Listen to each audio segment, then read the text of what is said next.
Le Big Three. Réunion en famille autour des animés et des mangas.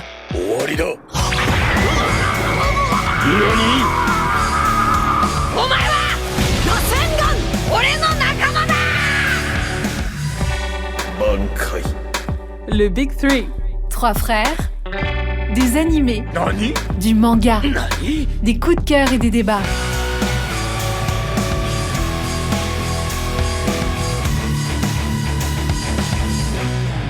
Bonjour à tous, bonjour à toutes. Aujourd'hui, on part sur un épisode un petit peu spécial. Fin d'année oblige, fin de saison oblige. On part sur un épisode conseil de classe. Donc on va faire un petit peu le point sur l'ensemble des notes qui ont été mises aux différents épisodes, aux différentes œuvres qu'on a été amené à traiter.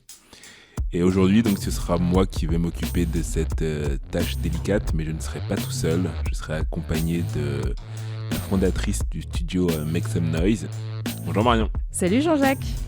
Donc aujourd'hui, on va débriefer ce qui s'est passé au courant de la saison 1.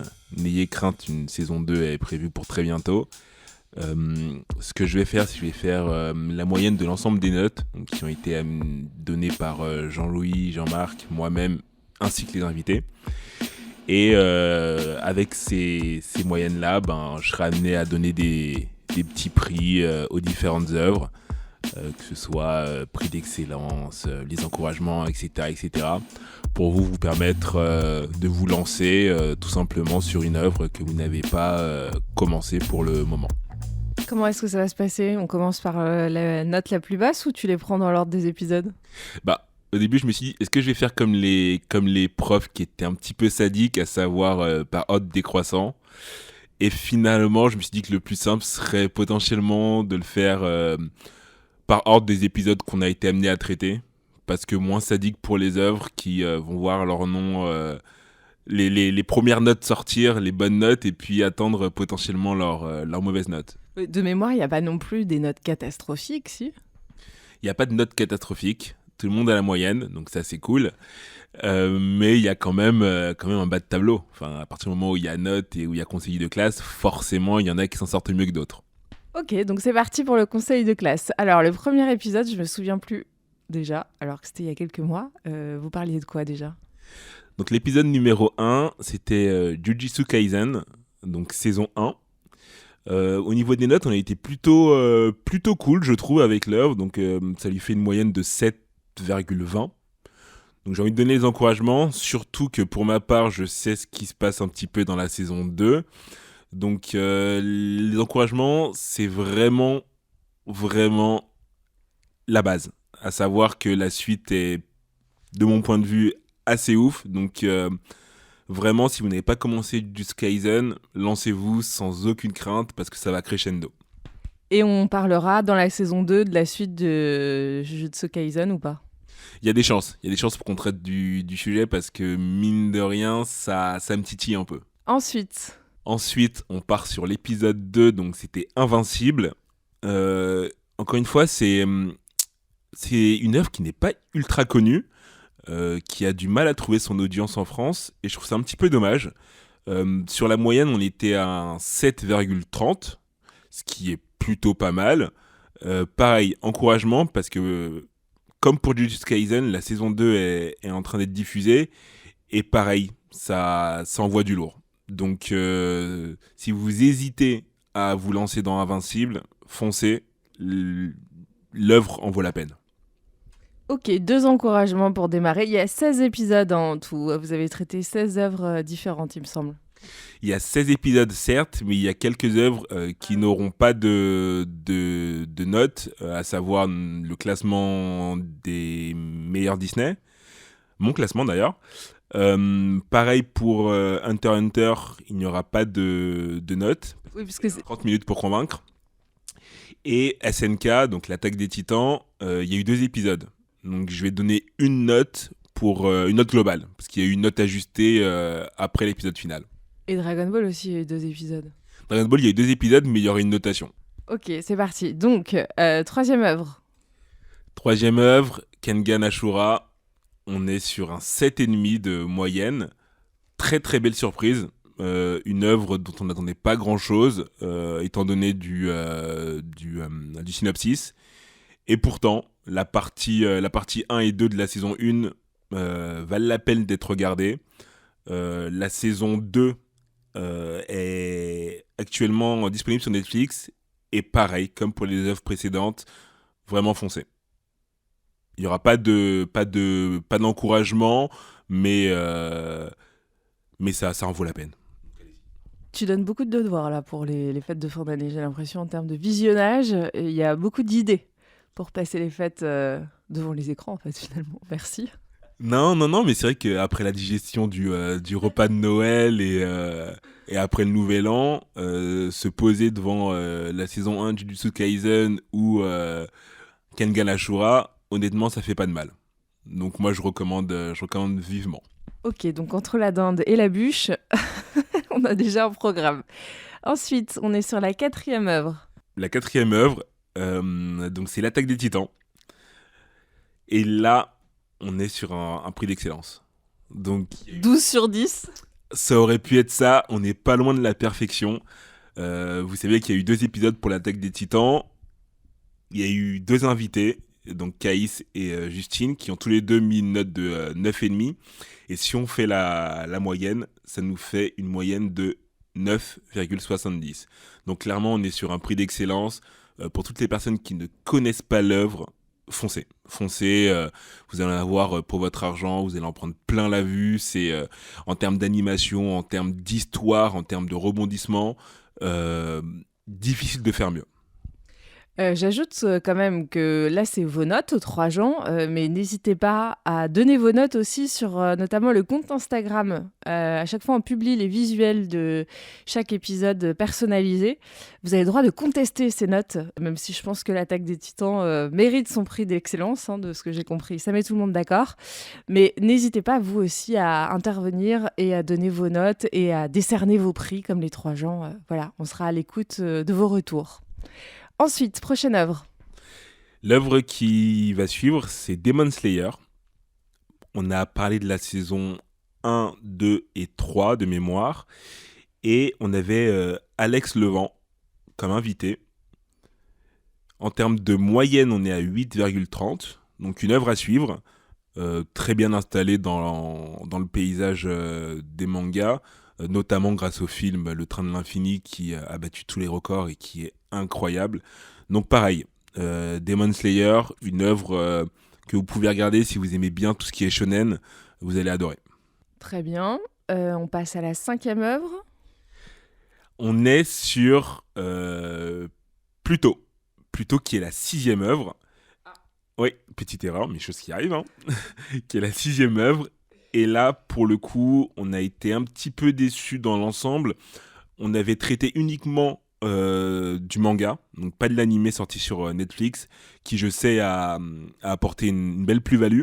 Mais si on se base uniquement sur le manga papier, un petit peu décevant à la lecture, malgré de belles problématiques soulevées, on a une moyenne de 6,5. C'est ta pire note pour le moment, non ? Pour le moment, c'est la pire note, ouais. Plutôt qui est en plus une institution. Avec les 3 gens, c'est pas aussi bien passé que les autres œuvres. Est-ce que c'est la pire note de tous vos épisodes ou pas ? J'essaye de gratter déjà, tu vois, des petites infos. Je ne vais pas spoiler. Je vous invite à patienter, mais vous verrez très vite si Pluto est en bas de classement ou s'il y a pire que Pluto.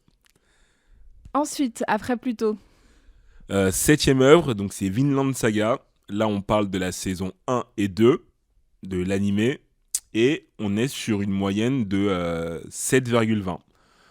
On attend de la saison 3 pour pouvoir définir vraiment si c'est une œuvre à suivre ou pas. Il y a eu pas mal de débats sur cette œuvre, parce qu'entre la saison 1 et la saison 2, il y a eu énormément de changements, ce qui a été amené à perturber certains des gens.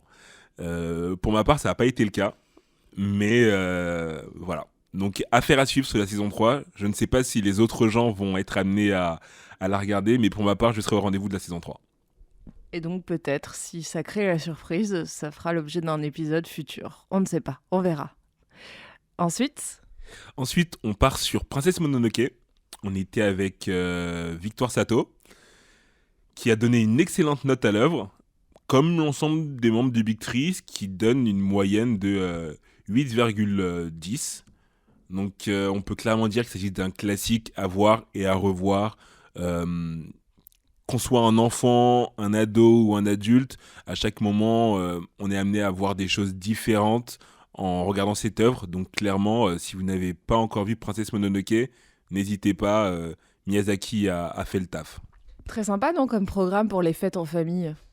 Princesse Mononoke, il peut se regarder en famille, oui, c'est assez transgénérationnel, donc clairement, n'hésitez pas à le regarder avec vos enfants, avec vos parents, avec vos grands-parents, tout le monde y trouvera son compte. Bon programme pour les fêtes. C'est bien, on se refait le... J'espère que vous êtes en train de noter de côté tout le programme qu'on vous suggère pour les fêtes de fin d'année. Ensuite, après Princesse Mononoke, On part sur Spy Family, et là, pour le coup, l'ensemble des membres du Big Three a été déçu. A été déçu parce qu'on a fini par se dire qu'on était potentiellement pas la cible, donc ça fait une moyenne pas incroyable. Je sais que chez les jeunes, ça marche très bien, mais nous, ça nous a pas séduit, donc très déçu, et même si on peut comprendre la hype, on n'est clairement pas la cible. Donc ça fait une moyenne pas incroyable de 6,20. Ceux qui veulent le tenter, allez-y, mais pour ma part, et je pense que les autres membres du Big Three seront d'accord avec moi, c'est pas une reco qu'on serait amené à vous proposer. On a traité que de la saison 1, et je suis pas sûr qu'on regarde la saison 2. donc nouvelle pire note de votre classement. C'est ça, je sens que notre productrice suit attentivement ce qui est dit. Et effectivement, pour le moment, c'est la pire note du classement, mais affaire à suivre, peut-être qu'il y aura pire. Est-ce qu'il y aura en dessous de 6,20, sachant que tu as dit quand même que dans l'ensemble, tout le monde avait la moyenne et tout. Moi, j'ai l'impression quand même qu'on s'approche de l'œuvre la moins bien notée. Affaire à suivre. Ensuite, on part sur un classique, à savoir Dragon Ball Z. Donc, on était avec le docteur Jimmy Mohamed pour cet épisode. Épisode en 2 parties parce que c'est une œuvre ultra dense et qu'il y avait beaucoup, beaucoup, beaucoup à dire. Et on arrive à une note de 8,60. Donc, on est sur le prix de l'œuvre de cœur parce que c'est une œuvre qui nous a fait grandir, avec qui on a été amené à découvrir les mangas, tout simplement. Donc, pour ceux qui ne connaissent pas Dragon Ball Z, ce qui m'étonnerait, vraiment, n'hésitez pas à regarder. Ça vous montrera en fait comment le manga a évolué et surtout l'ensemble des choses qui a été mis en place par Dragon Ball Z. Et pour ceux qui connaissent déjà Dragon Ball Z, n'hésitez pas à y retourner parce que c'est une œuvre qui se regarde à tout moment de la vie en fait, tout simplement. T'as dit combien 8,60. Eh ben, tu vois, je pensais que vous auriez mis plus. Parce que, bon, je sais qu'il y a quand même beaucoup la nostalgie qui parle pour Dragon Ball. D'ailleurs, n'hésitez pas à réécouter les épisodes, il y en a 2, avec donc le docteur Jimmy Mohamed, où on rigole énormément et on s'identifie beaucoup, parce qu'il y a quand même beaucoup de choses qu'on a tous été amenés à faire petits dans nos chambres, dans la cour d'école. Et voilà, c'est des épisodes où on passe un très très bon moment. 8,6, ça marche. Ensuite, on est sur une œuvre un petit peu plus de niche, moins connue, qui s'appelle Erased. Là, pareil, tous les trois, donc il n'y avait pas d'invité cet épisode-là, mais tous les trois, on a vraiment bien apprécié l'œuvre, si bien qu'on est sur une moyenne de 7,80. Erased, si je devais donner un prix, ce serait petit coup de cœur, car beaucoup d'émotions véhiculées à travers cette œuvre. Donc vraiment, si vous voulez une œuvre en une saison, qui traite de sujets importants, mais qui se regarde très très facilement et qui traite aussi du voyage dans le temps, foncez. Erased, une œuvre pertinente et qui est ultra agréable à regarder. Il n'y aura pas de suite ? Non, sur Erased, on est sur une œuvre qui a une fin, et c'est, comme je disais auparavant, une œuvre assez courte. De mémoire, il doit y avoir une dizaine d'épisodes. Ok, super. On enchaîne avec Parasite, pas le manga, mais le film coréen. Et là, pareil, belle claque, Palme d'Or et Oscar bien bien mérité. On est sur une moyenne de 8,20. Je ne sais pas si toutes les personnes qui aiment les mangas aiment les films coréens, mais c'est un film qui pour le coup, pourrait être complètement un animé, tellement il y a de rebondissements, tellement les personnages sont hauts en couleur, et tellement il se passe de choses. Donc si vous n'avez jamais regardé Parasite, pareil, c'est une œuvre qui peut se regarder en famille, et qui se regarde très facilement, avec, comme je l'ai dit auparavant, énormément de rebondissements, et ça on adore. C'est pas très joyeux quand même ça pour le programme de fin d'année. Enfin si, c'est joyeux, mais dans un... Ouais, enfin voilà. Non, quand même. Hein. Faut être en forme pour pouvoir regarder ça. Faut être en forme parce que les sujets abordés sont un petit peu tristes, mais ouais, non, peut-être pas pour Noël. Conservez-le pour un petit peu plus tard, peut-être pas pour Noël. J'avoue, mais ça reste une excellente œuvre. Ça, ne l'oubliez pas. Bon, pour après le Nouvel An alors. Après le Nouvel An, c'est parfait. Et la dernière œuvre, Lookism, donc c'est un webtoon qui a eu le droit à une série animée sur Netflix. On a traité de la saison 1 et là on est sur un 6,5. 6,5 parce que l'histoire est assez simple. Ça traite de sujets ultra importants et ultra actuels, donc ça peut se regarder, mais c'est pas forcément une œuvre dont on va attendre la suite impatiemment. Cependant, musicalement, on a des musiques et notamment des chants coréens très agréables à l'oreille. Donc si vous aimez bien le R&B, que vous aimez bien la musique coréenne, bah foncez, parce qu'ils ont vraiment proposé des musiques hyper touchantes et hyper agréables à l'oreille. Qui ont donné très envie à Jean-Louis de chanter, d'ailleurs. Exactement. Et pour ne pas vous mentir, il m'arrive aussi assez régulièrement d'écouter certains morceaux de Lookism parce qu'hyper jovial. Est-ce que t'es pas, toi, en train d'écouter toutes les bandes-son de toutes les œuvres ? Tu fais comme si c'était exceptionnel, mais j'ai l'impression quand même que dans vos playlists, il se passe beaucoup de choses étonnantes. C'est vrai qu'il y a pas mal d'œuvres qui ont réussi à se frayer un chemin dans notre playlist.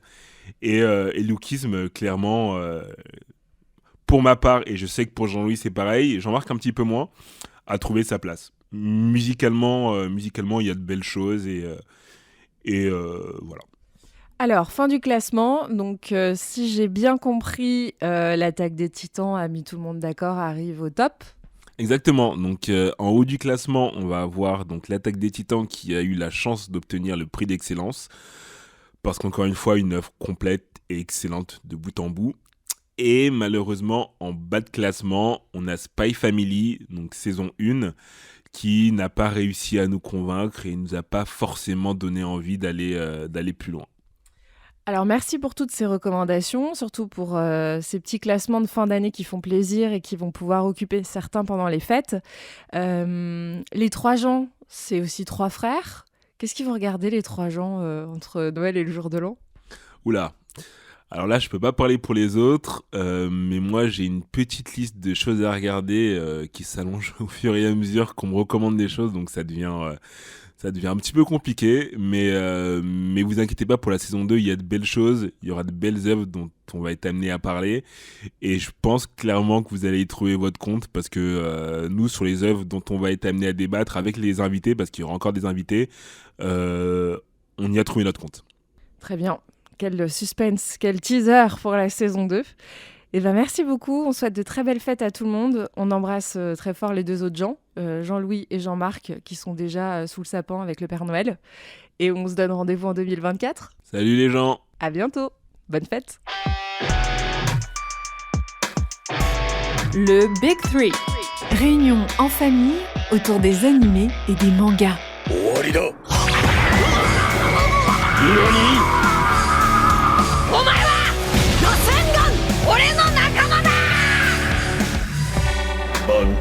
Participez à d'autres réunions de famille du Big Three en ligne sur toutes les plateformes et n'hésitez pas à les noter, les commenter et les partager.